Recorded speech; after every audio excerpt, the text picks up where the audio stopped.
वक्रतुंड महाकाय सूर्यकोटि समप्रभ निर्विघ्नं कुरु मे देव सर्वकार्येषु सर्वदा। রাধে রাধে বন্ধুরা, ফাইন হিন্দু চ্যানেলে তোমাদের স্বাগত জানাই। আজ আমি অক্ষয় তৃতীয়ার দিনটি সম্পর্কে আপনাদের কাছে কিছু বলবো। এই দিনটি কতটা ভালো, কি কি ভালো কাজ হয়েছিল সেটাও বলবো। তাহলে ভিডিওটা শেষ পর্যন্ত দেখুন। অক্ষয় তৃতীয়া হলো হিন্দু পঞ্জিকার বৈশাখ মাসের শুক্লপক্ষের তৃতীয়া তিথি। এটা হিন্দু ও জৈন ধর্মের বিশ্বাসীদের কাছে একটা বিশেষ তাৎপর্যপূর্ণ দিন। এই শুভ দিনে বিষ্ণুর ষষ্ঠ অবতার পরশুরাম জন্মগ্রহণ করেছিলেন।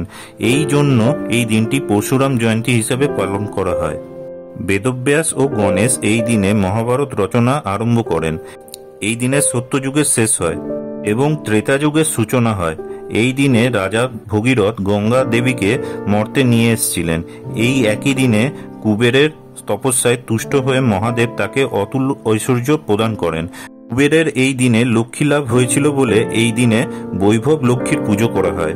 কেদার, বদ্রী, গঙ্গোত্রী, যমুনেত্রীর যে মন্দির 6 মাস বন্ধ থাকে, এই দিনেই তার দ্বার খোলা হয়। খুলেই দেখা যায় সেই অক্ষয় দ্বীপ যা 6 মাস আগে জ্বালানো হয়েছিল তা এখনো জ্বলছে।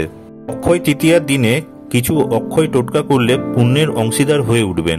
কি কি করবেন এই অক্ষয় তৃতীয়ার দিনে? সকালে ঘুম থেকে উঠে আপনার বাড়ির ঠাকুর দর্শন করে প্রণাম করবেন। তারপর মা বাবাকে প্রণাম করবেন। তাতে আপনাদের মঙ্গল হবে এবং জীবন অক্ষয় হবে। অক্ষয় তৃতীয়াটি বিশেষ পাওয়ারফুল তিথি। এই তিথিতে যে কোনো রকমের ভালো কাজ করলে তার খুবই ভালো ফল পাওয়া যায়। এই দিনে রাজা ভগীরথ গঙ্গা দেবীকে মর্তে নিয়ে এসেছিলেন, তাই এই দিনে গঙ্গা স্নান করা উচিত। তবে গঙ্গাতে গিয়ে যদি গঙ্গা স্নান না করতে পারেন, তাহলে বাড়িতে স্নান করার পর গঙ্গা জল ছিটিয়ে নেবেন। এই দিনে যে কোনো ব্রাহ্মণকে বস্ত্র দান করা উচিত এবং তাকে বাড়িতে ডেকে এনে খাওয়ানো উচিত। তাহলে আপনার কোনোদিনও অন্নের অভাব হবে না। এই দিন আপনি যা পারবেন আপনার সাধ্য অনুযায়ী দান করবেন। এই দিনে যাই দান করুন না কেন আপনার অক্ষয় প্রাপ্তি হবে। আপনি জল দান করুন, খাবার দান করুন, বস্ত্র দান করুন, অর্থ দান করুন, যাই করবেন না কেন মন থেকে করবেন, দেখবেন ভগবানের কৃপা লাভ করবেন। এই অক্ষয় তৃতীয়ার দিনে সোনার উপর জিনিস অবশ্যই কিনবেন। সোনার উপর কিনলে নাকি শুভ হয়। সোনা বা রূপোর জিনিস আমাদের দৈনন্দিন জীবনে অনেক কাজে লেগে থাকে। এই সব জিনিস কিনলে এটি চির অক্ষয় হয়ে থাকে। একটা কথা অবশ্যই মনে রাখবেন, এই দিন কোনো ছেঁড়া জামা কাপড় গেঞ্জি পরবেন না।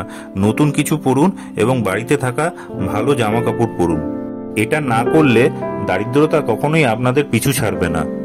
আর একটা কাজ করবেন, ঠাকুরের কাছে কিছুক্ষণ বসে ওম নমো ভগবতে বাসুদেবায় নমঃ এই মন্ত্রটি 21 বার বলবেন। দেখবেন আপনাদের জীবন বদলে যাবে। এই বছর অক্ষয় তৃতীয়া পড়েছে আগামী 10ই মে 2024 শুক্রবার। শুভ সময় শুরু হবে ভোর 4:17 থেকে এবং চলবে 11ই মে 2024 শনিবার রাত্রি 2:50 পর্যন্ত। প্রচলিত বিশ্বাস অনুযায়ী যে কাজে হাত দেবেন তাই বিশেষ সাফল্য লাভ করবেন। তাহলে বন্ধুরা, আমার এই কথাগুলি যদি আপনাদের ভালো লেগে থাকে তাহলে ভিডিওটা লাইক করবেন এবং চ্যানেলটা অবশ্যই সাবস্ক্রাইব করে ভিডিওটা শেয়ার করে দেবেন। আর ভিডিওটা কেমন লাগলো সেই মতামত অবশ্যই কমেন্ট করবেন। তাহলে অবশ্যই আপনাদের সাথে আবার দেখা হবে পরের ভিডিওতে। ততক্ষণ ভালো থাকবেন, সুস্থ থাকবেন।